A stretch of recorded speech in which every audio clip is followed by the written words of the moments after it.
सिद्धेभ्यः ॐ नमः सिद्धेभ्यः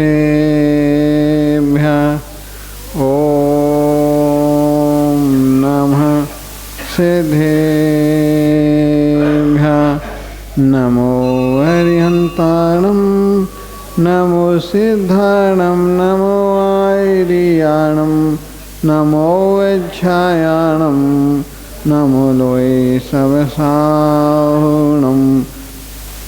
नमः श्रीवर्धमानाय निर्धूतकललात्मने सालोकानां त्रैलोकानां यद्विद्यादर्पणाय ते अनंत आनंद सतनिष्ठ भगवान की, आदिनाथ भगवान की, चिंतामणि पासनाथ भगवान की, बोले महास्वामी भगवान की, बोले 24 तीर्थंकर भगवान की, आचार्य श्री विमल सागर महाराज की, आचार्य श्री सन्मति सागर महाराज की, परम पूज आचार्य श्री बराक सागर महाराज की जय, आचार्य श्री विश्व सागर महाराज की जय, आचार्य श्री विभा सागर महाराज की, बोले द्वार संघ जनवाणी माता की।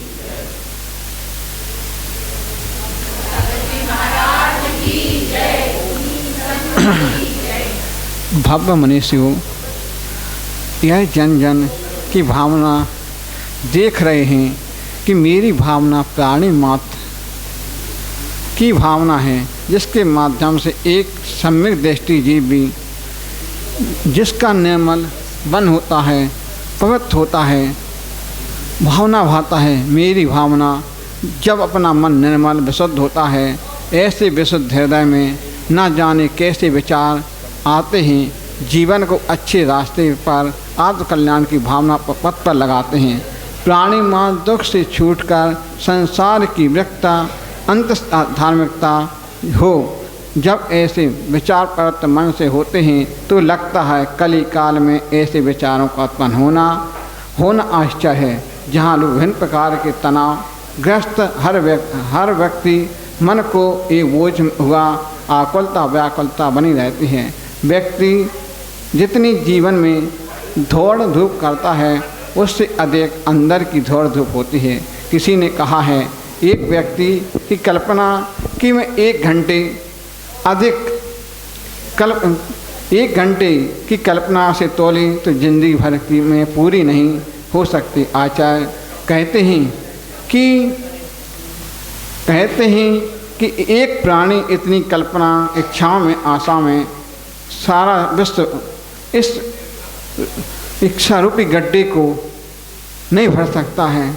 यदि उसकी कल्पना है कि मैं क्या करूं, तो आचार्य बोलते थे कि अपन को कल्पनाओं को करना है तो अंदर की कल्पनाओं को करो। यदि आपने कल्पना अच्छी है कि मैं कैसे इस संसार से छूटूं, कैसे, यदि आपने बाहर की कल्पना करेंगे तो कुछ नहीं कर पाओगे। अपन को अंदर की कल्पना करेंगे तो कुछ पा पाओगे। जिस प्रकार बतलाते हैं, यदि बाहर की कल्पना करते रहोगे तो एक कुछ नहीं मात्र कर्मों का बंद कर पाओगे। यदि अपने अंदर में अपनी कल्पना कर ली तो अपन संबंध निजा करके एक दिन सम्य दृष्टि भी बन सकते हो।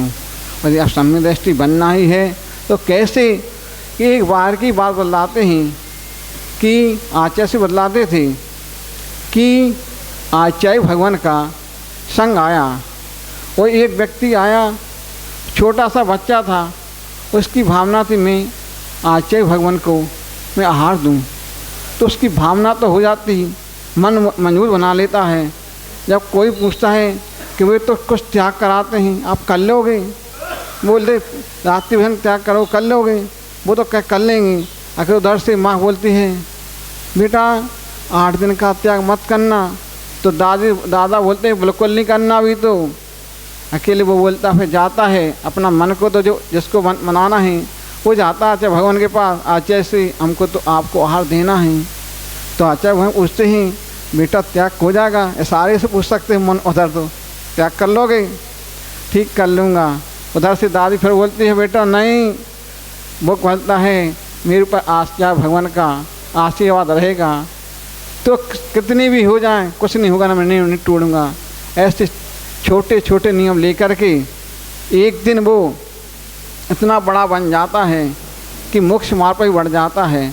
तो आचार्य बोलते हैं जिस प्रकार माँ अपनी उंगली बच्चे को पकड़ के सहारा देती है, चलना सिखाती है, उसी प्रकार गुरु भी अपने आप लोगों को छोटा आचार्य हमने देखा है विश्व सागर जी का, कभी आपने यहाँ भी हमें छोटे बच्चों की उंगली ज़्यादा पकड़ते हैं।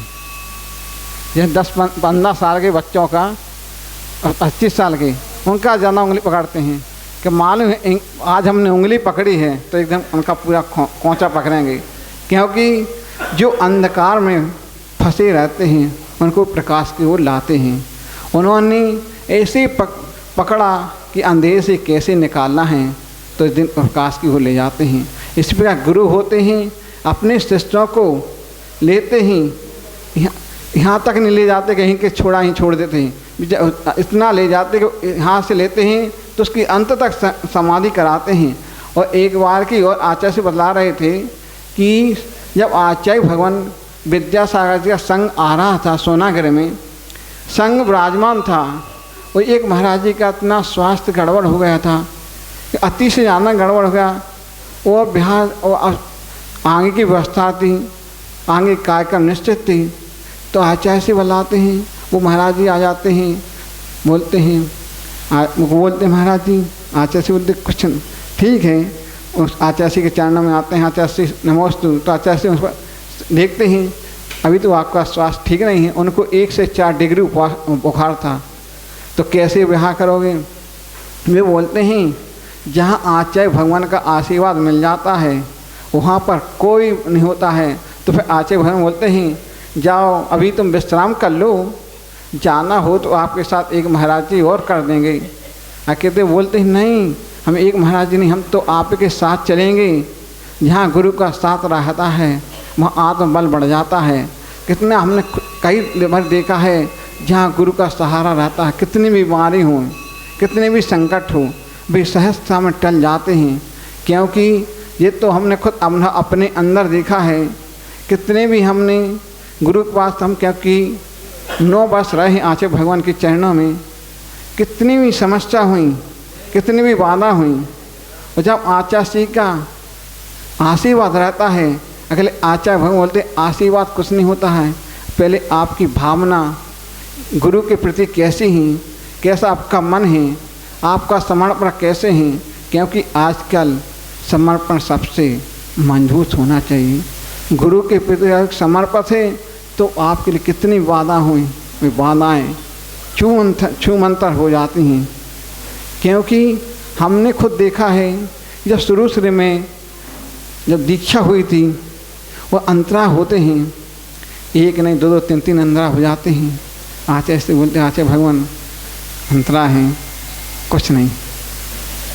आचार्य से एक बोलते हैं, विनती करते हैं आचार्य आप तो मैं आशीर्वाद दे दो सब हो जाएंगे। आचार्य आशीर्वाद तो देते हैं, अकेले अपने आप को भी मजबूत बनाना पड़ता है। तो आचार्य जी का जहाँ आशीर्वाद मिल जाता है, तो हमको तो हमने खुद से देखा है, हमारे पास जितना आचार्य से भगवान का आशीर्वाद मिला है, आज तक भी गुरुवार का भली गुरुवार की समाधि हो गई है, हमारे पास तक गुरु का आशीर्वाद रहता है और रहेगा। मैं भगवान से यही प्रार्थना करता हूँ, भगवान ऐसी शक्ति बनाएं कि मेरा अंत तक अपने व्रतों में और मजबूती आए और अच्छे से अच्छे त्याग तपस्या ध्यान कर सकूं, अध्ययन कर सकूं, क्योंकि अध्ययन ही सबसे श्रेष्ठ माना है। कल महाराज जी बतला रहे थे यदि अध्ययन है तो अपन को ध्यान करने में अच्छा मन लगता है। क्योंकि यदि आपका अध्ययन है तो आपको 24 ठाणा लगाने में कोई तकलीफ नहीं होगी। क्योंकि आपको यदि उनके भेद प्रभेद अच्छे से याद होंगे तो आप कितना भी कर लेना, बैठे रहना, 1-1 घंटे तक मालूम नहीं चलेगा। क्या बाहुबली वर्ष तक ऐसे नहीं खड़े रहे बाहुबली, क्योंकि उनको ध्यान ही तो था। तो उन्हीं के माध्यम से सम्मानेजा की सुकुमार ने क्या किया होगा, ध्यान के माध्यम से सम्मानेजा की लगाते रहे गुणस्थान। कहाँ आपको संदृष्टि, कौन से गुणस्थान में कौन सा गुणस्थान चल रहा, मनुष्य गति में कौन सी गति है, कौन सी जाति है, कौन सी इंद्रिय है, कौन से गुणस्थान है, भेद प्रभेद लगाते रहे। बात अपन को भेद प्रभेद हो गए याद, जो महाराज 24 ठाणा बता रहे हैं, वहाँ 24 स्थान ही हो गए हैं, तो आपको कभी भी गुणस्थान में कोई तकलीफ नहीं होगी, आराम से घंटों बैठे रहो। अगर अब भेद प्रभेद अच्छे से मजबूत कर लो तो कितने में आपको कितने मच्छर काटें उतने ध्यान नहीं जाता, लगता तो है आएगी मच्छर में, अकेले आपको अच्छे से ध्यान होगा, खूब बैठे रहो, उससे ध्यान नहीं जाता है। इसलिए आचार्य से बतलाते थे हरदम हम लोगों को, ये कितनी भी बाधा आ जाए, कितने भी आपको अंतरा आ जाए, कितने भी कष्ट हो जाए, अकेले अध्ययन कभी नहीं छोड़ना चाहिए। अपनी क्रियाओं में कभी शिथिलाचार मत लाना, कहीं अपने शिथिलाचार आचार्य बताते कर एक दिन आपने इतनी ढील की तो ढील बढ़ती जाती है, उसको सुधारना। क्योंकि शिथिलाचार तो जल्दी आ जाता है और उसको कंट्रोल करने में बहुत समय लगता है। जिस प्रकार बदलाते ही आपने मकान बनाया होगा, यदि कोई नींव अच्छी मजबूत रहती है तो मंजिल आखिरी तक अच्छी मजबूत रहेगी, क्योंकि गिराने में टाइम नहीं लगता है, गिराने में टाइम नहीं लगता है और फिसलने में टाइम नहीं लगता है। इसे फिसलना नहीं हो तो अपने आप मजबूत करना, संभल के चलना और अच्छे से व्रतों की नैतिक चाप पालन करना। और यदि आपने अच्छे से की है और सिद्धा मजबूत रही है, जिस प्रकार बदलाते हैं एलक ने एकलम ने माटी की मूर्ति बनाई थी, एकलम ने माटी की प्रतिमा तो बनाई थी, उसने अपनी सिद्धा करके अपने मजबूत किया, अपने मजबूत किया।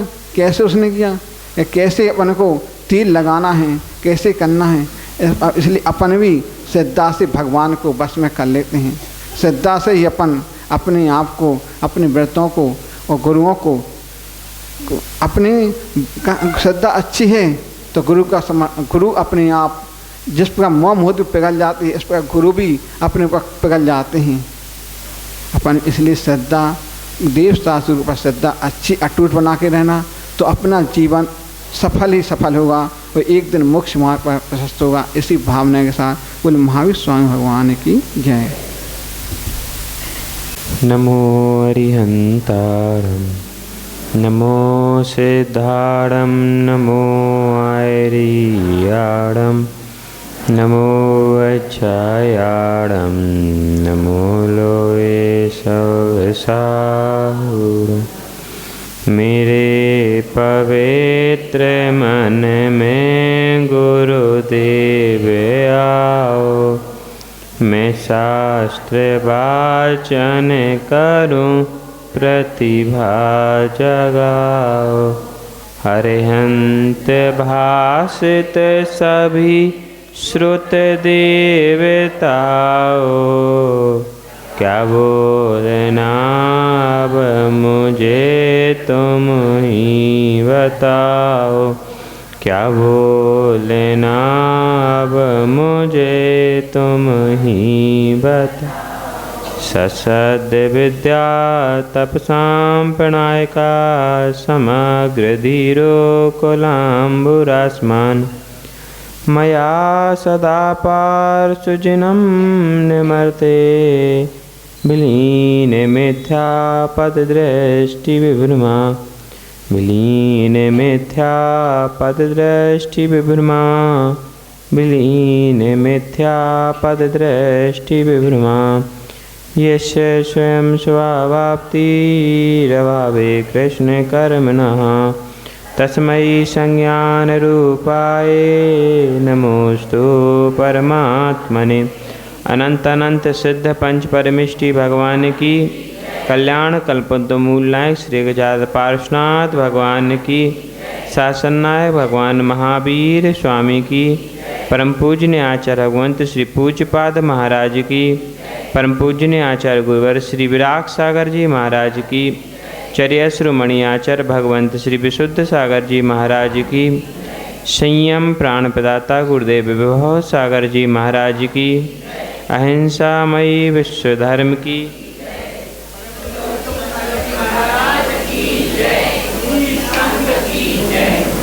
विलीन मिथ्या पद दृष्टि विभ्रमा। भगवान समंत भद्र स्वामी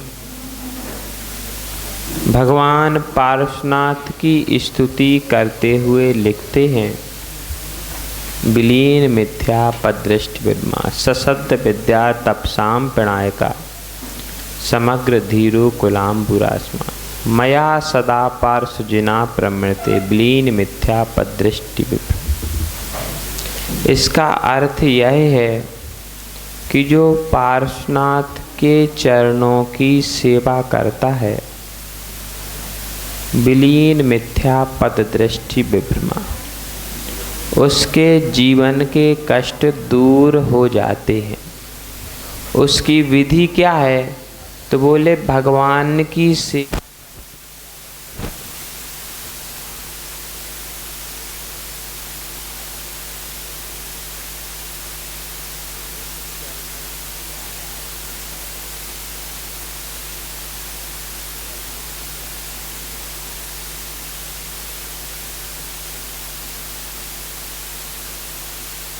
कौन सी वस्तु मिलती? तो बोले इच्छित वस्तु। बोले यदि इच्छा ना की जाए तब कुछ नहीं मिलेगा। तो बोले जो रास्ता मोक्ष देता है वह रास्ता स्वर्ग देने में कठिनाई नहीं होती।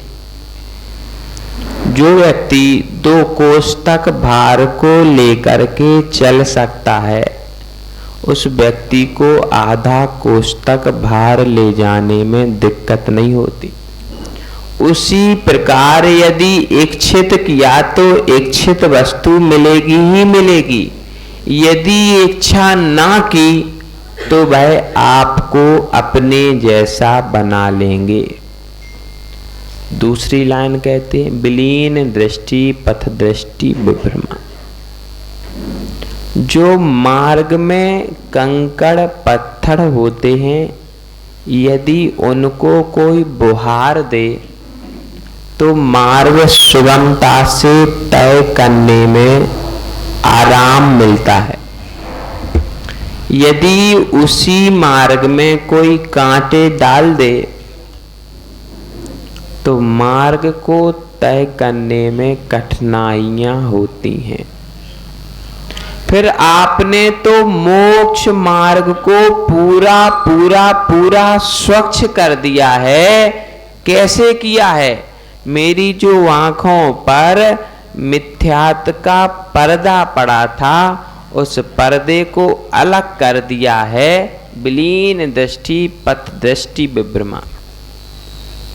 जो आंखों में और बुद्धि में विभ्रम का डेरा था, उस डेरा को आपने दूर कर दिया है। तपसाम पिणाय का। इसीलिए उन पार्श्वनाथ को मैं नमस्कार ऐसे ही नमस्कार नहीं कर लिया। विलीन मिथ्या तपसा विलीन मिथ्या पद दृष्टि विभ्रमा। आपने मिथ्यात्व मार्ग में जो मैं भटका हुआ था, उस मार्ग को समीचीन कर दिया है। इसीलिए भगवान आपके गुण पाने को आपको मैं नमस्कार करता हूँ। जो मूल नायक के रूप में विराजमान हैं, वह सबसे ज्यादा उपकारी होते हैं। उसका कारण यह है कि घर में सभी समझदार होते हैं। होते ना? आप अपने घर वालों को मूर्ख नहीं कह सकते। सब समझदार होते हैं।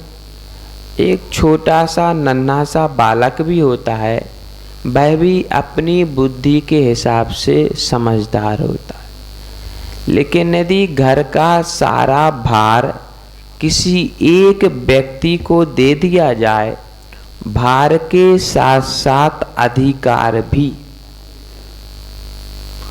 भार के साथ यदि अधिकार दे दिया जाए तो उस व्यक्ति की प्रतिभाएं निखर जाती हैं और वह जो भी काम करता वह सर्वश्रेष्ठ करता है, पूरे परिवार के हित में करता है। वैसे ही जैसे परिवार में सब समझदार होते हैं, वैसे ही 24 तीर्थंकर समान गुणों के धारक हैं। किन्हीं तीर्थंकर में अधिक, किन्हीं तीर्थंकर में कम गुण नहीं है, सब में बराबर बराबर है। लेकिन आपने अपने घर की व्यवस्था पार्श्वनाथ के चरणों में सौंप दी, मूल नायक हो गए। इस ग्राम के राजा का पद दिया है। राजा को कैसे सिंहासन पर बिठाते बोलो तो? ऊंचा होता कि नीचा होता? ऊंचे क्यों बैठाते? अरे दो कारण होते। हमको ऊंचा क्यों बैठाया? आगे से पीछे तक प्रत्येक श्रोता का मुख दिखे। यहाँ नीचे बैठा देते तो सामने के ही दिखते, दो चार जन, पीछे वाले बेचारे ऊँगते आराम से। ऊंचे बैठने का मतलब है कि आगे से पीछे तक प्रत्येक व्यक्ति पर नजर रहे, कौन क्या कर रहा है। हमारी उपस्थिति में कोई ऐसा काम ना करे जिससे हमारी उपस्थिति पर प्रश्न चिन्ह लग जाए। दूसरा काम, जो ज्येष्ठ होता है और श्रेष्ठ होता है उसको उच्चासन पर बैठाया जाता है। ये हमारे शिष्टाचार का एक अंग है। यदि तुम ऊंचे व्यक्ति को नीचे बैठाओगे तो आपके शिष्टाचार और संस्कृति पर प्रश्न चिन्ह खड़ा हो जाएगा कि आप लोग कितने बड़े विद्वान हो जो ऊंचे व्यक्ति को नीचे बैठाए हो। योग व्यक्ति को योग आसन देना चाहिए, शिष्टाचार है। लेकिन यहाँ के मूल नायक के जो बाजू में दो खिड़कियां हैं ना, उनमें मूल नायक से ऊंचे तीर्थंकर विराजमान है। ऐसा क्यों? सही है क्या? आचार्य विमल सागर जी महाराज ने अपनी जीवनी लिखी। उस जीवनी में लिखा कि पहले भगवान के द्वार छोटे होते थे।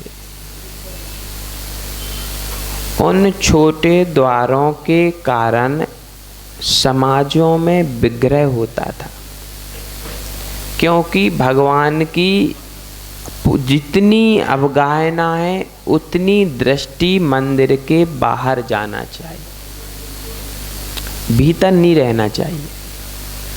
उसका कारण यह है कि समान दृष्टि सभी प्रजा पर पड़नी चाहिए। यदि दृष्टि भीतर रहेगी तो गांव में अंधत्व पैदा होगा, जो संतति होगी वो अंधी होगी। यदि पैर कटेंगे तो पैरों का रोग होगा, देरी ऊंची बना देते ना। इन सभी कारणों से मंदिर बड़ा, गेट छोटा। मुख्य गेट भले ही छोटा हो, लेकिन जो गर्भालय का गेट है वह भगवान की अवगाहना के बराबर होना चाहिए।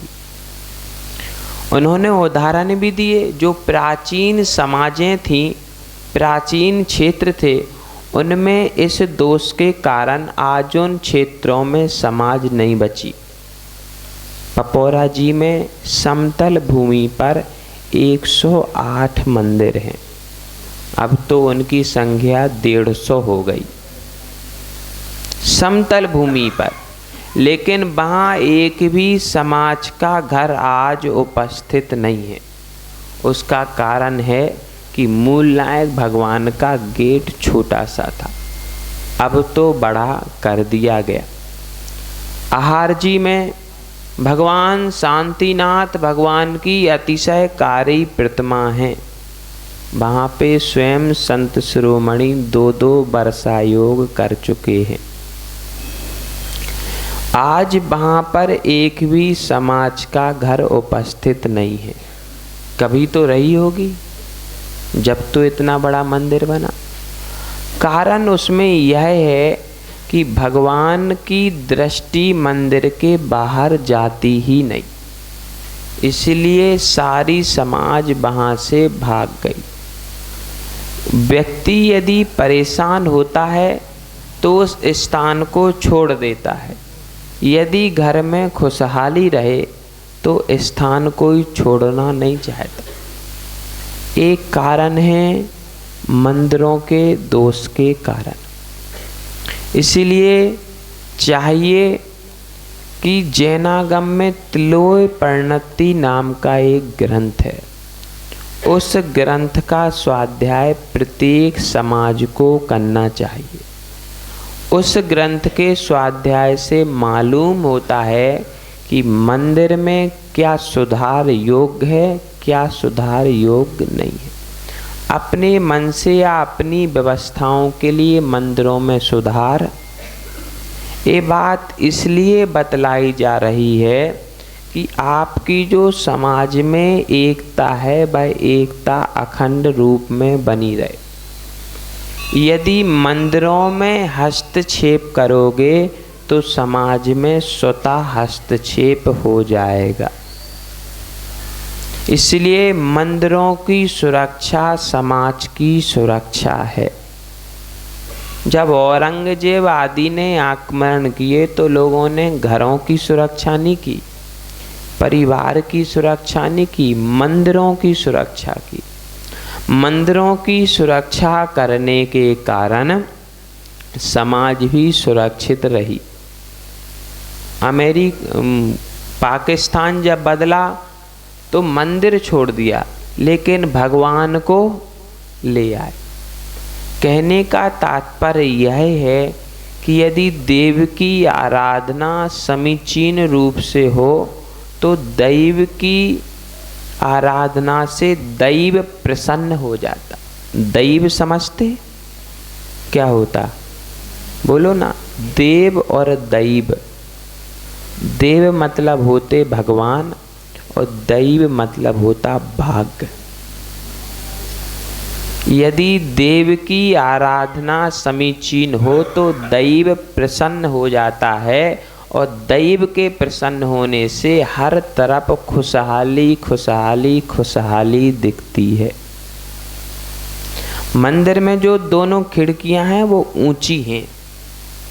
प्रयास करना कि वहाँ प्रतिमाएं विराजमान ना करें, या वो नहीं हो सकता तो कुछ और अन्य उपाय खोज लेना। भगवान के ऊपर, भगवान के आसपास जितने वैभव से आप लोग आराधना करोगे उतना वैभव आपको मिलेगा। जो वो पीछे काले टाइल्स है ना वो अच्छे से नहीं लगते।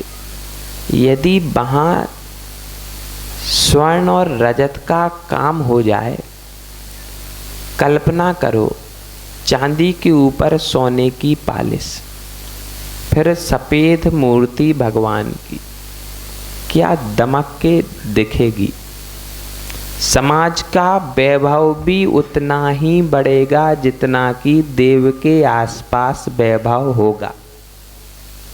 ये सिद्धांत है, जितना दो उससे अधिक मिलता। विचार करना, यदि मन बन जाए तो प्रत्येक घर से थोड़ी थोड़ी सी चांदी आएगी तो 10, 15, 20 किलो चांदी हो जाएगी और उतनी चांदी में भगवान के पीछे का पूरा आभा मंडल इतना सुंदर हो जाएगा कि बाहर से लोग देखने आएंगे कि आखिर कोपर गांव वालों ने कौन सा नया काम किया है। हम लोगों ने घाटोल चतुर्मास किया था। जैसे यहाँ के मूल नायक हैं वैसे ही बांसपूज वहाँ के भी मूल नायक हैं। वहाँ हरे टाल्स लगे थे। लाला बज्जी से कहा कि हरे टाल्स सुंदर नहीं लगते। बोले महाराज क्या सुंदर लगेगा? तो गुरुजी ने कहा चांदी का काम कराओ, कमी है क्या कुछ? बोले महाराज कमी तो है। गुरुजी ने कहा काम करा लो, कमी दूर हो जाएगी। अभी वो कचनेर में आए थे, बोले महाराज जब से काम कराया तब से कमी दूर। इतनी सुंदर वेदी बनाई है उन्होंने, यदि कहीं से घाटोल के मंदिर की फोटो उपलब्ध हो जाए तो देख लेना, फिर आपका मन बन जाएगा यहाँ भी सुंदरता बढ़ाने का। कारिका थी भगवान पूज्य पाद के चरणों की। विराध का कथम हंत्रे जनाए परिकुप्यति। पहले उच्चारण करेंगे, हाथ जोड़ लीजिए। विराध कहा कथम हंत्रे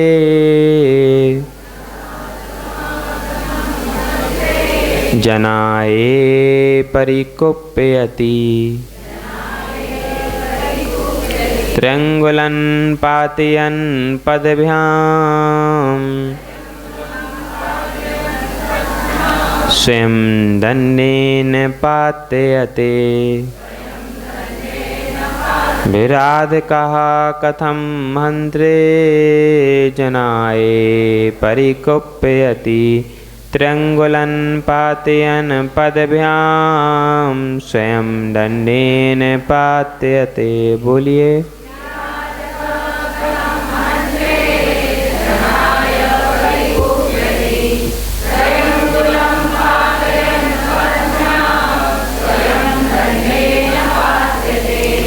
जो दूसरों के लिए कांटों का मार्ग बोता है, उसे भी उस मार्ग में कांटे लगते ही लगते हैं। ये एक ऐसा न्याय है जिसे पारिशेष न्याय कहते हैं। यदि एक उंगली सामने वाले की ओर होगी तो 3 उंगली अपने ओर भी, मतलब दूसरे का घाटा 1% तो 3% अपना घाटा होगा। ये पारिशेष न्याय है। इस न्याय का मतलब होता है मुझे भूख नहीं लगी, इतना कहने पर माँ ग्रहण कर लेती है कि इन्हें कुछ विशेष खाने की भावना है। माँ समझदार होती है। यदि बेटा कहे कि मुझे भूख नहीं लगी तो माँ समझ जाती कि विशेष खाना है और पूछ लेती क्या बनाए, क्या खाना बोलो। ऐसे ही आचार्यों ने एक पारिशेष न्याय रखा। उस न्याय में यदि कहा गया कि दूसरों को सताना अच्छी बात नहीं है, तो उसका अर्थ ये हो गया कि यदि सताओगे तो संताप स्वयं को भी सहना पड़ेगा। पारिशेष न्याय। इस न्याय में घोटाला नहीं होता। जैसा करोगे वैसा कर्मोदय आएगा ही आएगा। विराध का कथम मंत्र। यदि दूसरों के लिए कांटे बोगे तो वे कांटे आपके मार्ग में भी आएंगे ही आएंगे। एक वृद्ध पिता ने बड़ी ईमानदारी के साथ अपनी सारी संपत्ति 4 बेटों को दे दी।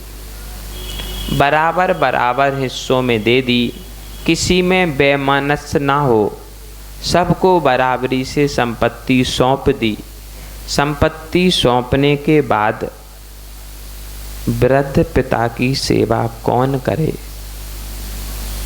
ऐसा प्रश्न चिन्ह खड़ा हो गया। सामान तो सबको मिल चुका था, अब था क्या पिताजी के पास सिवाय सेवा कराने के। पिताजी की सेवा जब कोई नहीं करने लगा तो पिताजी बड़े दुखी हो गए, और वो बड़े समझदार थे पिताजी भी। उनके नितिन कासलीवाल जैसे मित्र थे। ये नितिन दिखते सीधे हैं, बड़े होशियार हैं। पूछा भाई बच्चे सेवा नहीं करते, अब क्या करें हम? तो बोले तुम एक पेटी बाजार से लाओ और उस पेटी को रोज सुबह सुबह से बजाया करो, जब कोई ना हो कमरे में तब बजाया करो, और बजाने के बाद शांति से बैठ जाया करो। जब बच्चे आएंगे पूछेंगे क्या हुआ, तो कहना हम पैसे गिन रहे थे। बोले अभी भी आपके पास कुछ है? बोले है ना, पेटी भरी रखी। बच्चे भ्रम में पड़ गए। चाय, नाश्ता, दूध, कॉफी, सब सारी सेवाएं, कोई पैर दबा रहा, कोई कुछ, सब सेवा करने लगे। सेवा अच्छी होने लगी। धीरे धीरे अवस्था ढलती गई और वृद्ध पिता के प्राण पखेड़ू। प्राण निकलने के बाद चारों बेटे और चारे बहू यह सोचें कि कब ये बाहर जाएं, इस पेटी का ताला तोड़ना है। अच्छा, पेटी को कभी उठाने का प्रयास किया तो इतनी बजनी कि वो हिले ही ना। तब और विश्वास हो गया कि इसमें इतनी संपत्ति होगी कि 7 पीढ़ियां खाएं तो भी कम नहीं पड़े। और ज़्यादा सेवा होने लगी। पेटी को हिलाने की कोशिश की तो वो हिले ही नहीं, तो और ज़्यादा सेवा होने लगी। वो 1-2 बेटे तो रहे ही आए 24 घंटा पास में, वो पिताजी के पास से हिले ही नहीं। पेटी नहीं हिलती तो हमें भी नहीं हिलना। पिताजी चले गए तो पेटी का ताला तोड़ा गया। चाबी कहाँ, किसी को कुछ पता नहीं। पिताजी थे तो ताला तोड़ नहीं सकते थे। अब पिताजी गए तो ताला तोड़ दो। ताला जैसे ही तोड़ा और खोल के देखा तो उसमें पत्थर ही पत्थर भरे थे। संपत्ति तो सब दे ही चुके थे, कहाँ से आएगी? पत्थर एक ऐसी संपत्ति है जो हर जगह मिल जाती। पत्थरों ने भी पिता की सेवा करा दी। तो पत्थरों ने सेवा कराई कि बुद्धि ने? कहने का तात्पर्य यह है कि जो जैसा करता है वैसा भरना पड़ता है। बच्चों ने धोखा किया तो धोखा ही बदले में मिला। यदि सेवा करते तो मेवा मिलता। त्रिंगुलन पादयन पदयान स्वयं दंडेन पात्यते। एक यंत्र होता है, आप लोगों ने देखा है कि नहीं पता नहीं। वो कूड़ा भूसा ये सबको इकट्ठा करने के लिए होता है। उसमें नीचे से पत्तियां लगी रहती हैं और उससे समेटा जाता है। उसको यदि पैर से आप दंडित करोगे तो उसका जो हैंडल होता है भाई आपके मुंह में आके लगेगा। उसकी ऐसी विधि होती है।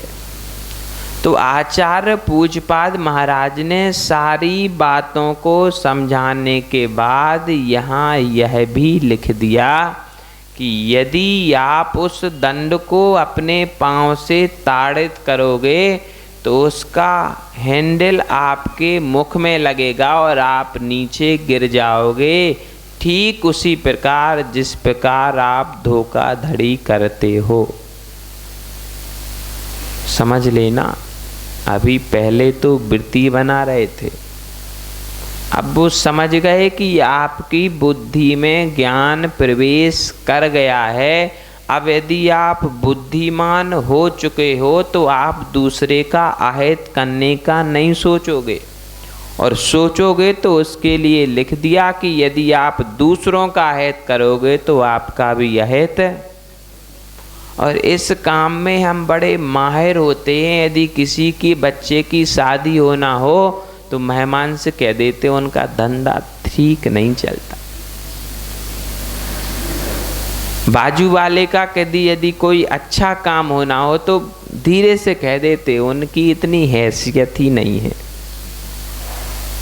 इस काम में हम बहुत चतुर हैं। सब चतुर नहीं होते और सब मूर्ख भी नहीं होते। लेकिन यह करने से क्या मिलेगा?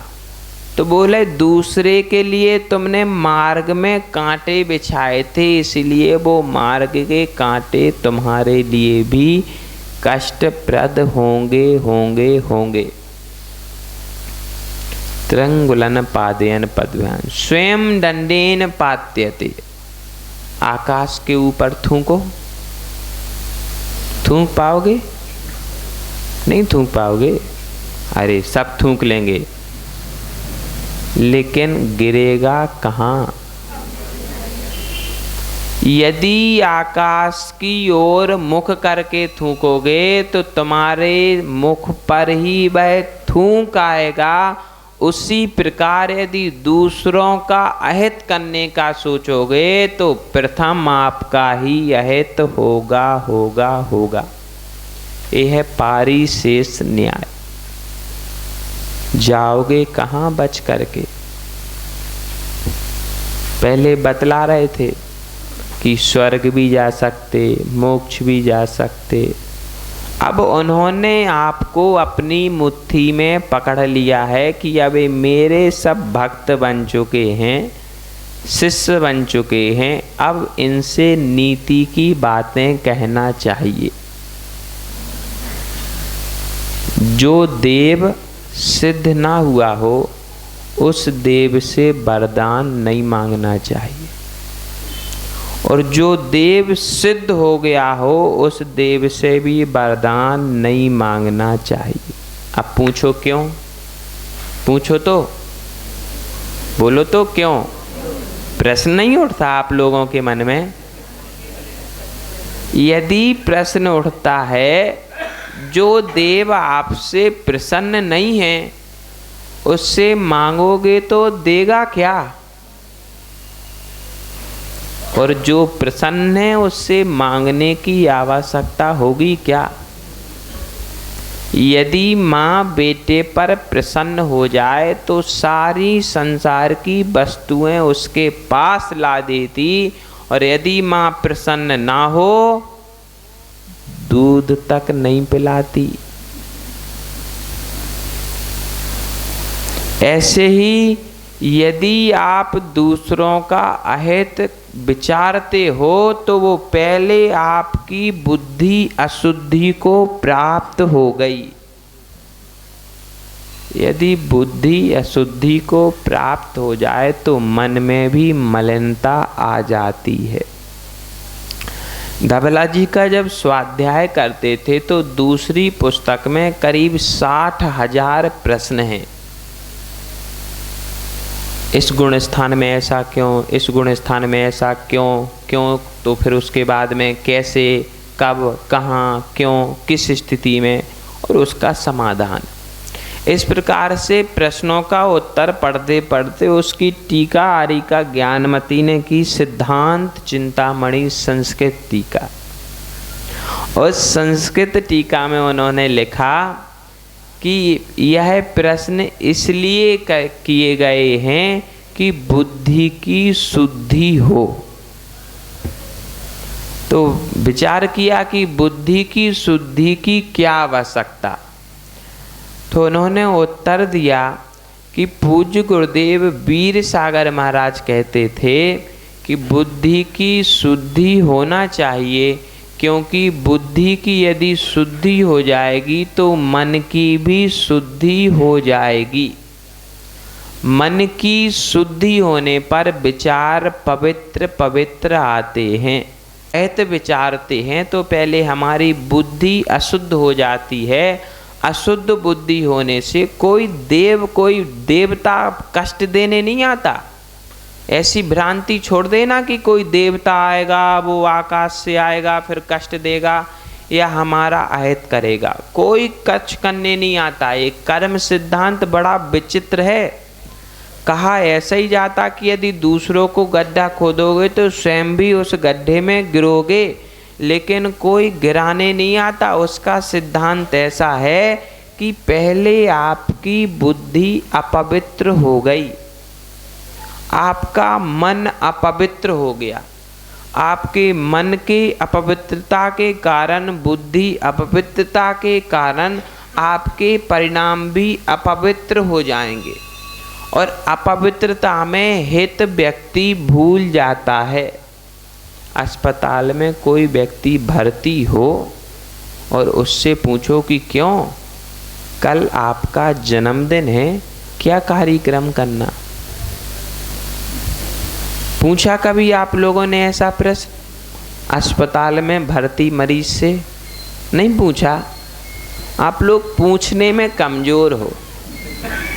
पूछा करो, पूछने पर ज्ञान के तंतु विकसित होंगे। यदि अस्पताल में भर्ती मरीज से आप पूछोगे कि कल आपका जन्मदिन है, क्या कार्यक्रम करना, तो वो उत्तर यूं देगा कि पहले ठीक तो हो जाने दो, पहले जिंदा तो बचूं, फिर जन्मदिन मनाऊं। यदि प्राण ही नहीं रहे तो उत्सव किस काम का? पहले उसका लक्ष्य होता है स्वस्थ होने का। वैसे ही दूसरों का बुरा सोचने वालों का प्रथम लक्ष्य होता है उसका बुरा करने का। बुरे बुरे विचार स्वयं का विवेक शून्य कर देते, और जब स्वयं का विवेक शून्य हो जाता तो वह भेद भूल जाता कि ये गड्ढा मैंने उसके लिए खोदा था, और स्वयं कूद करके देखता है कि इससे वह निकल तो नहीं जाएगा। बुद्धि लगाता है कि पहले मैं कूद के देखूं मैं निकल पा रहा हूं कि नहीं। यदि मैं नहीं निकल पाऊंगा तो वो भी नहीं निकल पाएगा। और ऐसा करने के लिए जब उसी गड्ढे में गिरता है तो फंस जाता है। वैसे ही इस संसार में हम फंसे हुए हैं। अब पूछो कैसे? पहले यह बतलाओ कि बुरा तो नहीं मानोगे? बोलो, नहीं मानोगे पक्का? तो कह दें स्वयं भी संसार में फंसे थे और अपने बच्चे बच्चियों को भी शादी करा के संसार में। अब संसार से निकलो तो निकलो कैसे, यह प्रश्न चिन्ह खड़ा हो जाता। जिसने बड़ी अच्छी सुविधाओं के साथ अपने बच्चों को संसार में फंसा दिया, तुम स्वयं जानते हो कि यह संसार कैसा है।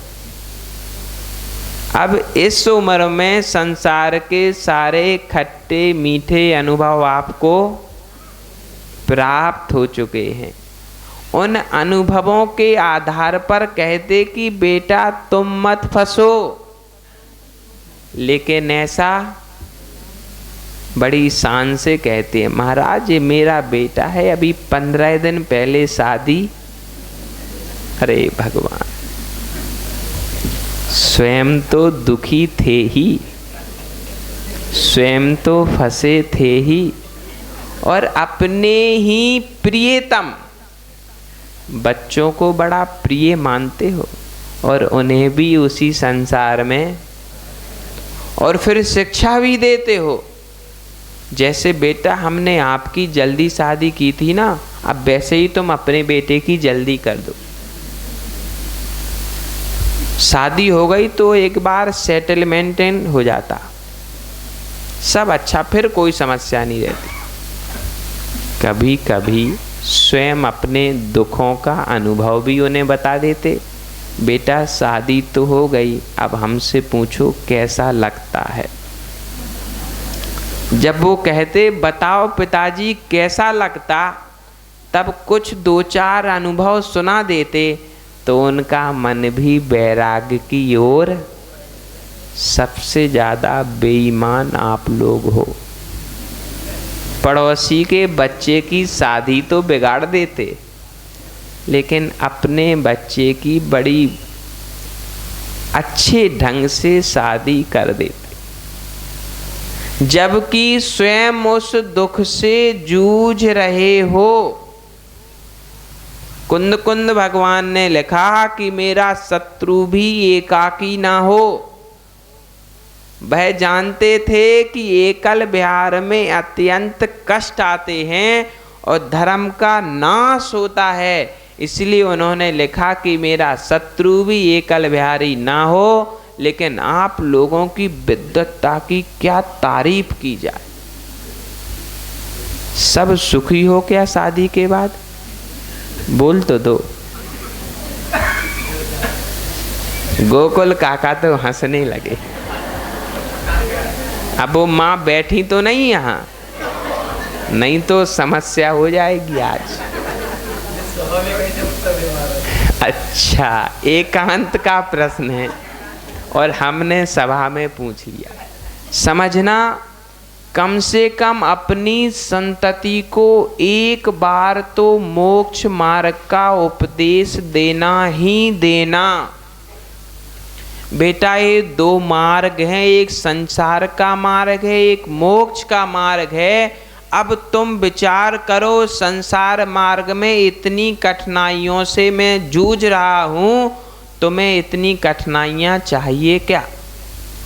और यदि मोक्ष मार्ग की सुविधाएं ना बता सको तो मेरे पास ले आना, हमारे पास पूरी लिस्ट तैयार है सुखों की। इतना सुख है, जब सामायिक के लिए बैठते हैं तो असीम आनंद मिलता है। सब बूढ़े लोग पिता की तरह प्रेम देते हैं, जवान लोग भाई की तरह चाहते हैं।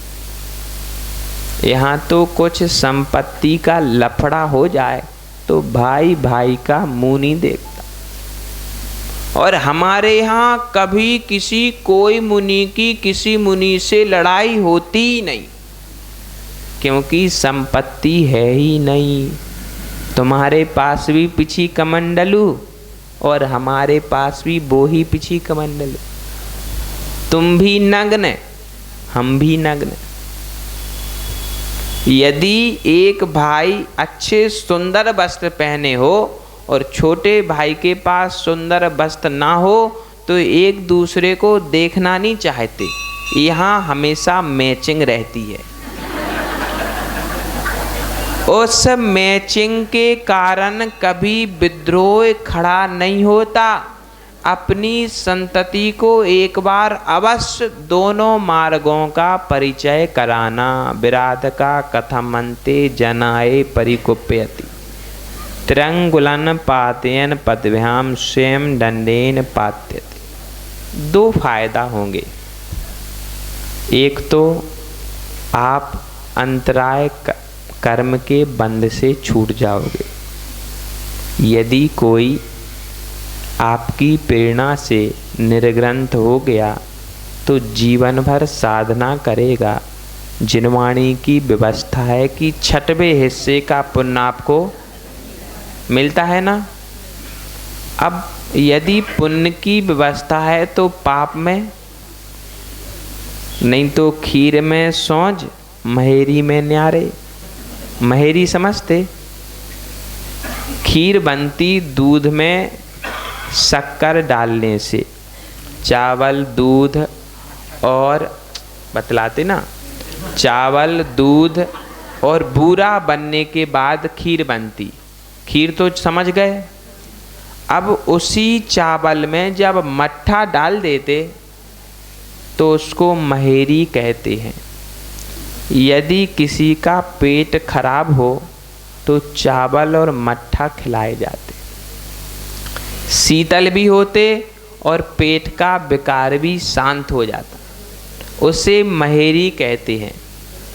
एक कहावत है कि खीर में सौंज महेरी में न्यारे, मतलब मीठा खाने के लिए साथ साथ और खट्टा खाने के लिए अलग अलग। बेटा, आज मैं आपकी शादी कर रहा हूँ सब मेहमानों को बुला के। कल जब कष्ट आएंगे तो अकेले ही झेलना। त्रिंगुलन पादयन पदभ्याम स्वयं दंडेन पात्यते। यदि हम उस यंत्र को अपने पैर से ताड़ित करते हैं तो वो स्वयं के मुख में आकर के गलता है। ऐसे ही जो मार्ग हम दूसरों को दिखाते हैं वो मार्ग हमें भी कष्टप्रद होता ही होता है। इसीलिए समीचीन मार्ग दिखाना। दो मार्ग तो बताना ही बताना, एक संसार का मार्ग, एक वैराग्य का मार्ग। अब आपकी इच्छा, जहां आप जाना चाहो, यदि ऐसा करोगे तो आपकी सत्ता में पुण्य का संचय होगा और लोग भी आपके नाम की दात देंगे। हाँ, कोई एक ऐसा अमुख व्यक्ति था जिसने अपने बच्चों से कहा था, जाओ एक वैराग्य का मार्ग भी है। यह बात कब कहना? जब वो जवानी के पड़ाव पर पहुंच चुके हों, जब जीवन में निर्णय करने की क्षमता आ चुकी हो। नहीं तो छल ग्रहण कर लेते, छोटे छोटे बच्चों को सिखाते, बता महाराज बन जाओ, और बड़े हो जाते उनसे कहते शादी कर लो। ऐसा नहीं करना। जो योग हो चुके हैं उन्हें उस योग्यता का परिचय कराना, तो पूज्यपाद महाराज का उपदेश सार्थक हो जाएगा और हमारी बात भी शायद तक कोई मान लेगा, तो बड़ा अच्छा होगा आपके लिए। हमारा तो अच्छा सतत चल रहा है। प्रियात्मन, कहने का तात्पर्य इतना ही है कि यदि आप समीचीन मार्ग दिखलाओगे तो आपको भी समीचीन मार्ग मिलेगा ही मिलेगा। कर्मों की ऐसी व्यवस्था है, जैसा आप करते हो वैसा पुनः वह रिटर्न में आपको मिलता ही मिलता है। बस आपका समय हो गया। कल यदि आओगे तो पुनः एक नई कारिका पे चर्चा करेंगे, समझेंगे कि पूज्यपाद भगवान के भाव क्या हैं, वह हमें कहाँ से कहाँ तक ले जाना चाहते हैं। यदि उनके साथ यात्रा करोगे तो एक दिन अवश्य निर्वाणपुरी आपके कदम चूमेगी। हम चाहते हैं कि आपने बच्चों के कदम तो बहुत चूम लिए, अब निर्वाण लक्ष्मी आपके कदम चूमे। इसी भावना के साथ गुरुदेव विभव सागर जी महाराज की